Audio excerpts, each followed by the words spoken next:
பச்சை பயிர் சுண்டல் செய்கிறதுக்கு பயிரை ஒரு 5 மணி நேரம் தண்ணியில் ஊற வச்சு எடுத்துக்கோங்க. ஊற வச்ச பயிரை குக்கரில் ஆட் பண்ணி நல்லா வேக வச்சு எடுத்து அதில் உள்ள தண்ணியை வடிகட்டிட்டு பயிரை தனியாக எடுத்து வச்சுக்கோங்க. அடுத்து ஒரு பேனில் தேங்காய் எண்ணெய், கடுகு, பெரிய வெங்காயம், கருவேப்பிலை, வத்தல், கொஞ்சமாக உப்பு ஆட் பண்ணி நல்லா வதக்கிக்கோங்க.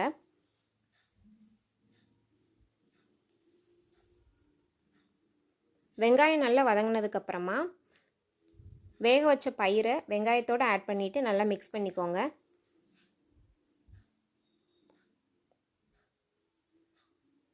தேவைப்பட்டால் கொஞ்சம் உப்பு ஆட் பண்ணிக்கோங்க. அவ்வளோதான், பயிர் சுண்டல் ரெடி.